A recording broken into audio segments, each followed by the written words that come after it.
Hello, and welcome to Book Circle. I'm Earl Weinberg. This time we will continue our reading of Over the Gate by Miss Reed. Miss Reed has been considering moving to a different school and is told that she needn't worry about the old school because if she leaves, her old schoolmate Lucy Colgate will probably become teacher there. Lucy Colgate. Lucy Colgate. Lucy Colgate, I fumed, pacing round the dining room table. Lucy Colgate living in this house. I could well imagine its transformation, tricked out with the frilly lampshades, Regency stripes, and redoute roses beloved by my old fellow student. As for Mr. Willett's vegetable patch, that would be turned into a lawn, sprouting a cretonne garden umbrella with gold fringe before the first term was over. The idea of Lucy Colgate queening it in my little school was even more distasteful. Fancy leaving Patrick and Ernest and Joseph and Linda, all the adorable and maddening hustle of them, in fact, to the mercies of Linda. It simply could not be done. I had a sudden vision of Mrs. Pringle's face. How would the two get on?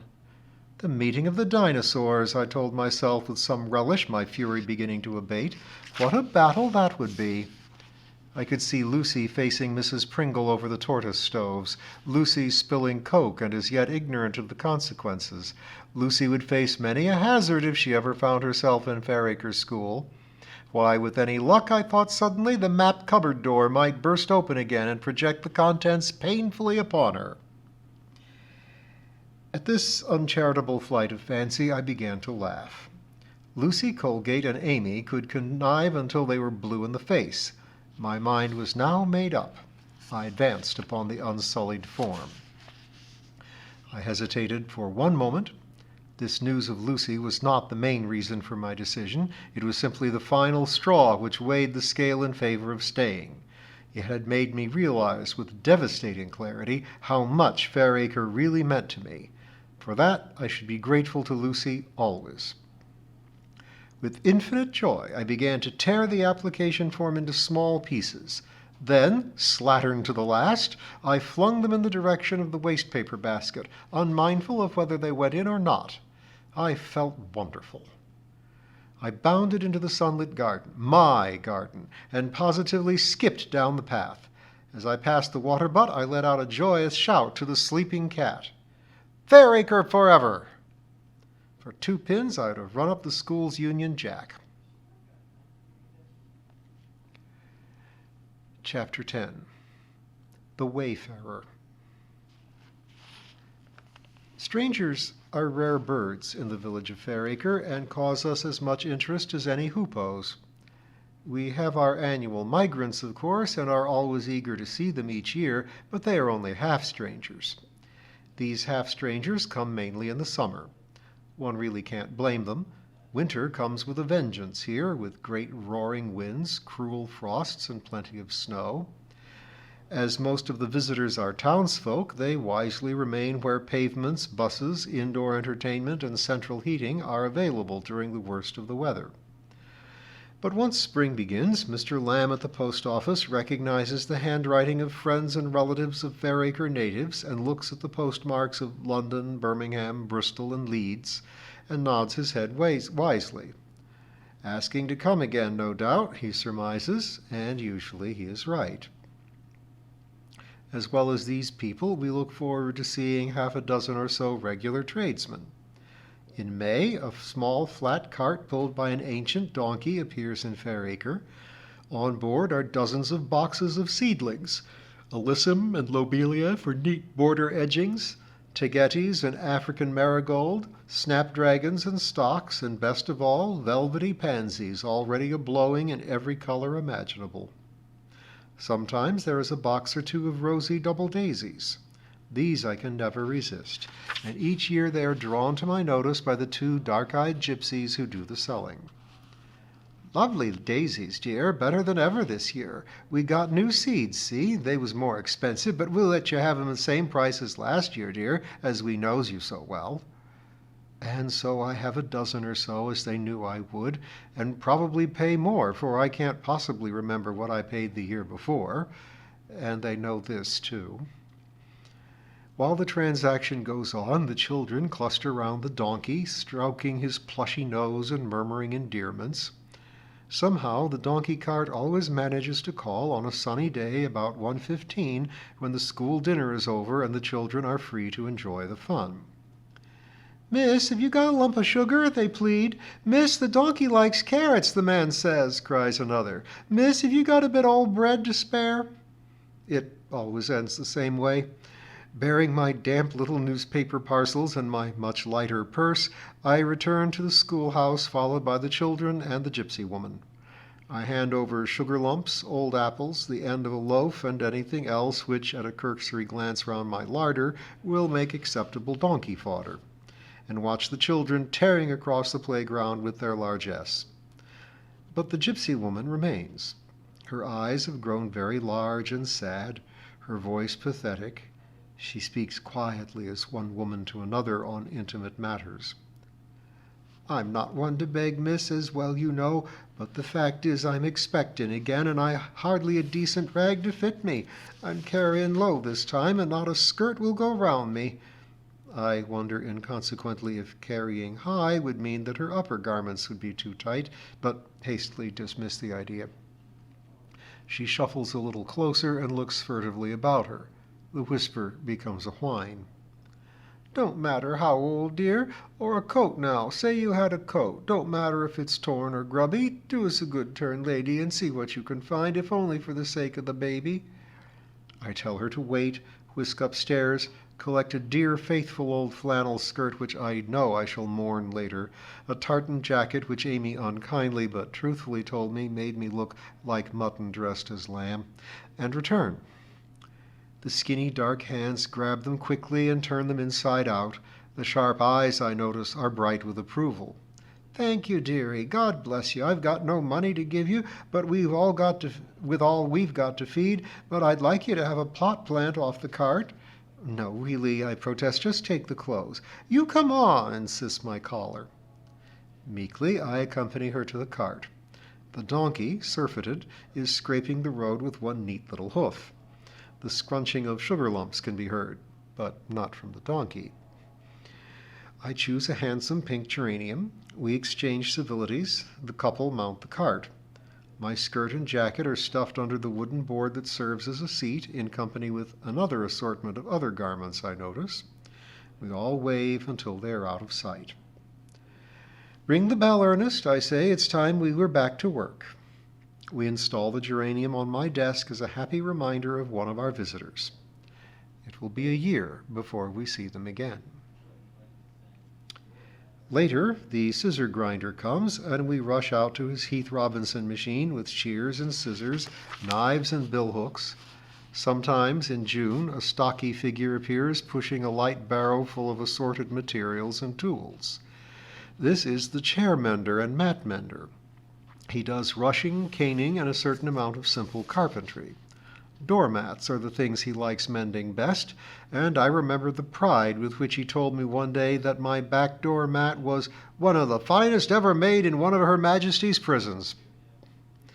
I have no way of testing the truth of this statement, but I like to think that I wipe my garden mud from my shoes on a decent bit of British workmanship. Then, in high summer, more gypsies come, bearing gaudy flowers made of wood shavings and dyed all the colors of the rainbow. Sometimes they bring clothes pegs, clamped together in rows on long twigs, still green and damp from the hazel bushes where the wands were cut and peeled. All these people are known and welcomed. They are as much part of the season as the daffodils or the Canterbury bells. In addition, we sometimes have a visitor of more exotic cast. Once a tall, turbaned stranger with dusky skin and flashing eyes called out at our cottages. When we appeared, startled at our doors, he chanted, "You lucky lady, I am a holy man from Pakistan," and after these opening civilities he displayed the contents of a large suitcase for our delectation. Writing paper, soap, bright ties, hair ribbons, toothpaste, all jostled together to tempt the money from our purses. But I don't think he sold a great deal in Fairacre, for he never came again. Nor did the antique dealer who offered Mrs. Pringle 10 shillings for her grandfather clock, and Mr. Willett a pound for the silver teapot left him by a former employer. And another visitor, who called but once, was perhaps the most haunting of our visitors. I see his face more clearly than many of my children's, and often wonder what happened to that shabby little figure who visited my house long ago and never returned. It was a still, hot May morning when he arrived. The lilacs, tulips, and forget-me-nots shimmered in a blue haze. It was a Saturday, and I had done my weekly washing. It hung motionless upon the line, but was drying rapidly nevertheless in the great heat. I had dragged the wooden garden seat into the shade, and was resting there, glorying in the weather, when I heard the click of the gate. A small man, carrying a battered suitcase slung over his shoulder with a leather strap, shuffled up the path. My heart sank. Must I rouse myself to face a jumble of assorted objects, none of which I really wanted, which no doubt awaited my inspection inside the case? He did not stop at the door, but made his way across the grass toward me, slipped the heavy case from his back with a sigh of relief, and spoke. "Mind if I sit down, miss?" he asked. His voice had a Cockney twang, and he sounded tired. I nodded, and he sat abruptly on the grass as though his legs would carry him no further. We sat in silence for a few minutes, he too tired, I suspected, and I too bemused with the sunshine to make conversation. A bumblebee buzzed busily about the daisies on the grass. It seemed to be the only thing that moved in the garden. At length I roused myself enough to speak.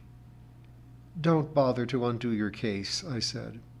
The man looked faintly surprised. "I weren't going to. Why should I?" "I thought maybe you were selling things," I replied apologetically. "Got nothing to sell," he said laconically. He lay back on the grass with his eyes shut, and I studied him. He was quite old. He was a man in his 70s, I guessed, looking at the gray, stubbly hair and his wrinkled forehead. A red band ran round his damp brow where his cap had been, and a little trickle of sweat crept down his temple. He had a humorous look, and I guessed that he was a cheerful sparrow of a man in the normal way.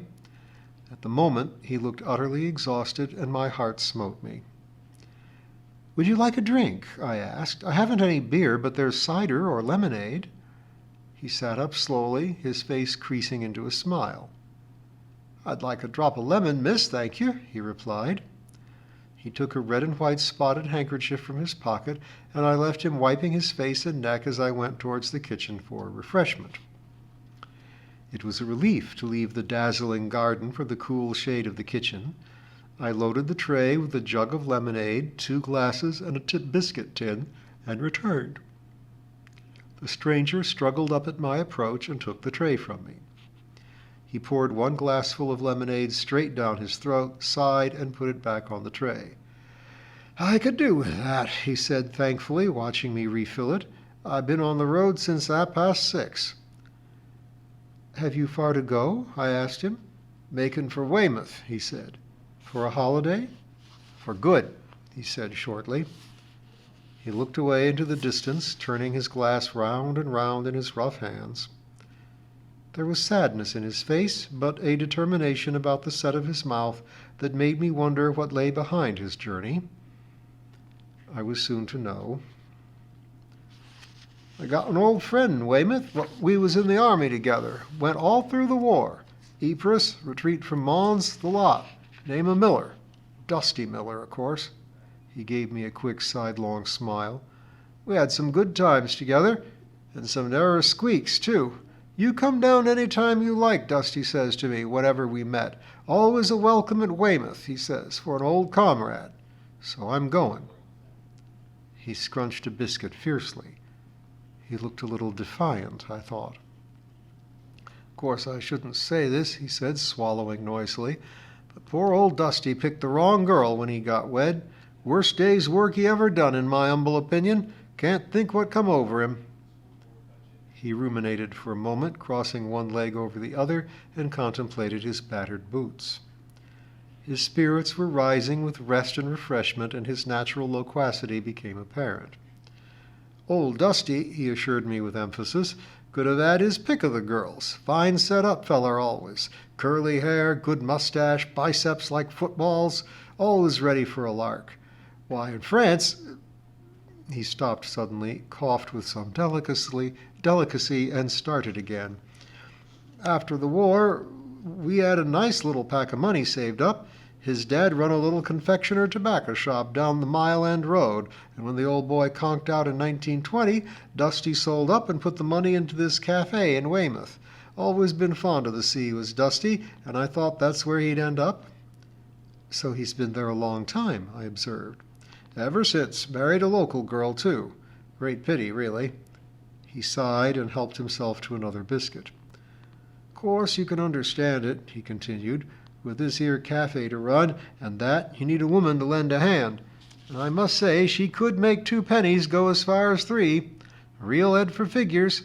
It's thanks to Edie the place has done so well, but she weren't the woman for Dusty. No fun. Never one for a laugh. One of them stringy women with a sharp nose. A bit white and spiteful, if you know what I mean. I said I did. St. Patrick's clock began to strike 11, and my visitor cocked an eye at me. Suppose I'd best be getting along, he said, but with a questioning inflection. You must be busy? This was the opportunity which I should have seized, but it was so warm that I dallied. I knew that I ought to take my basket and go shopping. There were bedrooms to dust and a salad to prepare. There were 2 telephone calls to make and the laundry to sort out. Let all these things wait, I decided. I'm not particularly busy, I replied. Well, I'll have another 5 minutes if you're sure, said my visitor, propping himself against a handy tree. It's good to have a bit of a chinwag. I must say I've been a bit lonely since Thursday. He checked suddenly and then resumed in a quieter vein. Thursday, he said slowly, as if talking to himself. It seems weeks ago. A different life, that's what it seems. Hey, lots happened to me since this time last week. Funny, ain't it, the way you go on year after year in the same old rut, and then suddenly, poof, everything's changed. Find yourself starting all over again. Queer how things happen. If you're sure you're not busy, miss, I'll tell you about it. I assured him that I had all the time in the world, stretched my legs into the sunshine, and gave him my attention. The year that Dusty Miller went to Weymouth, it appeared, his old brother-in-arms, Alf, got married and set up home near the Elephant and Castle in South London. He and his wife occupied a ground-floor flat consisting of a kitchen living room, a bedroom, and a parlor, known as the front room. The front room was only used on Sundays or when guests were invited, and housed most of their wedding presents on a large sideboard. Alf had a steady job as a butcher's roundsman. He was at work at 7:30 each morning, cutting up the joints for the orders and loading his van. This was his employer's first motor vehicle and the pride of both men's hearts. He enjoyed his work. He was quick and friendly, a favorite with his customers who liked his badinage and unfailing cheerfulness. At Christmas time, he carried home as much in Christmas boxes from kindly clients as he did in his wage packet. His wife, Jessie, was a round pink girl with a frizzy fringe and pearl earrings. She liked satin blouses, an evening at the music hall, or a lively sing-song with her friends in the front room. Alf adored her. They had 3 children, Frank, Norman, and Ursula. The first 2 were named after relatives, but Ursula derived her name from the pages of a novelette which her mother had been reading a few hours before the baby arrived. The heroine of the novelette had had a particularly affecting experience at a chateau somewhere well behind the lines in the First World War, involving a wounded soldier of unsurpassed valor and passion, and a great deal of heart-searching on Ursula's part before the final renunciation. It was all excessively moving, and the baby was to be either Jocelyn, the hero's name, or Ursula. And eventually, after a prolonged and painful labor, Ursula arrived. The family thrived despite cramped conditions. The children ran round the corner to the gaunt board school as soon as they were old enough. The classes were enormous, the classrooms dark, but the teachers were well-trained and energetic, and the children got on famously. Occasionally, Alf met Dusty at a British Legion function in London. The families exchanged Christmas cards. And one summer, the London family was invited by Dusty to spend a holiday at Weymouth. This was a real treat, and the children looked forward to it for weeks. But disappointment was in store. It was quite apparent when they arrived that though Dusty was pleased to see them, Edie was not. "Miserable old faggot," was Jessie's comment in the privacy of the tiny back bedroom to which they had been shown.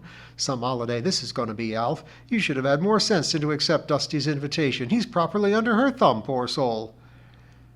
It was indeed a most uncomfortable time. The children were scolded if they brought in sand on their shoes or shells in their pockets. Jessie, bridling, did her utmost to keep silent for the sake of poor shamefaced Dusty, as much as for her own family.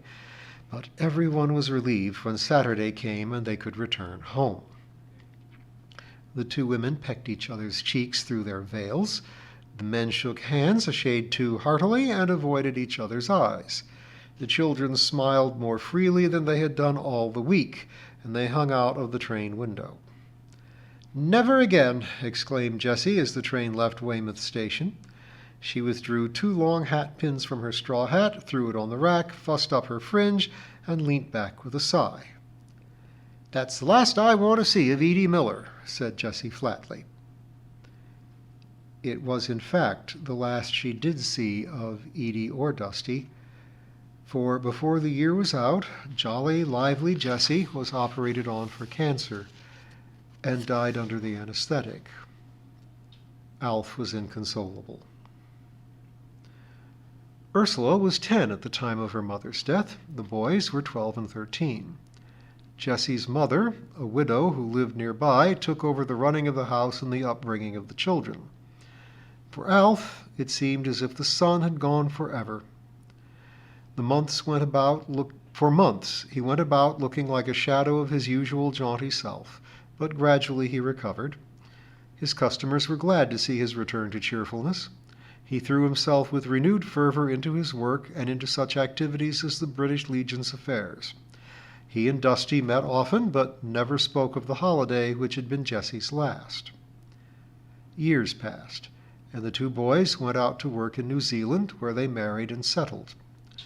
Ursula took over the housekeeping when their grandmother died, and Alf and his daughter rubbed along fairly well together. She was nothing like her mother, as Alf used to think, watching her at the other side of the hearth. She was thin and angular, with a sharp tongue and a way of tossing her head when crossed, which Alf recognized as a danger signal. He was secretly relieved when she became engaged to a young man from Northampton, and he gave her away without a pang. Then began for Alf some of the happiest years of his life. He was free to do as he pleased. His work ran smoothly, his health was good, his spirits remarkably gay now that he had the house to himself. A neighbor cleaned the flat once a week, and for the rest of the time the dust gathered gently, the oven remained cold, and only the frying pan and kettle were in general use. Life was very simple. He began to see more of Dusty Miller. Both men were now in their 60s and had plenty of reminiscences to share. During the Second War, Dusty had been to the forefront in civil defense at Weymouth. Alf had been in the fire service, and both had experienced hair-raising episodes. Somehow they did not talk of these. It was always of the First World War that they gave their attention. They relived the flight from Mons, the tedium and terror of trench life, and the horror of the day when L Battery was wiped out beside them. They reminded each other, too, of lighter moments. Did Alf remember the time when his horse wheeled smartly into the pub yard, as was its wont, leaving the colonel, whom he was accompanying, looking thunderstruck on the highway?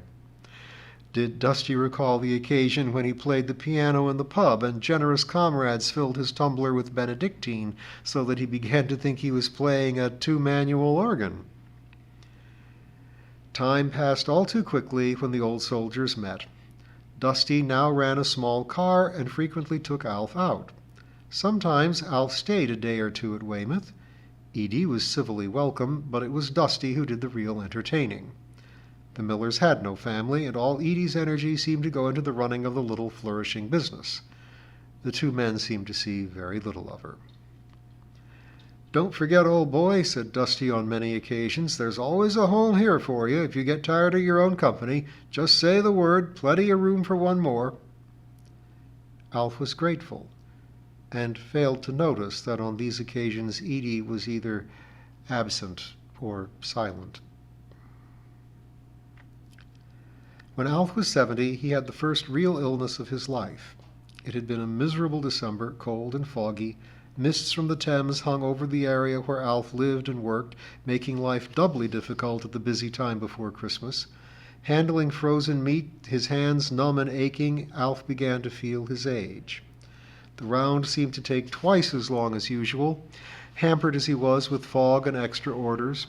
Customers were short-tempered, the traffic was frustrating, and Alf looked forward to the Christmas break with more fervor than he had ever felt before. One night, a few days before Christmas, he returned home late and tired. His chest was unusually painful. To breathe was difficult. To cough was agonizing. Reluctantly, after a night of wakefulness, he dragged himself to the local doctor's surgery. "Bed for you," was the verdict. "Who is there to look after you?" "No one," said Al. "Well, I've a daughter, but she's in Northampton." "See if she can come down," said the doctor, handing him a prescription. "I'll be in tomorrow morning." Ursula, with a martyred expression, arrived the next evening. She made it quite clear that her duty really lay with her husband and children, that it was most inconvenient to leave home with so much to do, and that only her filial devotion had brought her so swiftly to her father's bedside. Alf thought yet again how different she was from her warm-hearted mother. If only Jessie had been still alive. A tear born of weakness crept down his cheek, and Ursula, noticing it, was glad to see how grateful the old fellow was to her. 2 wretchedly uncomfortable days followed, while Ursula grew steadily more dictatorial and her father grew steadily weaker. The doctor, summing up the situation, removed Alf to hospital, warning Ursula that he might not be fit to live alone when he was well enough to be discharged. "I don't need to be reminded of my duty," said Ursula, bridling. "Dad's got a home with us at Northampton whenever he wants it." "He'll want it very soon," the doctor assured her. It was a sad day for Alf some weeks later when he left the flat which had been his home for so long. A few treasured pieces of furniture traveled ahead to Northampton. The rest went to local auction rooms. On a windy March day of blinding rain, Alf took the train to the Midlands with a very heavy heart.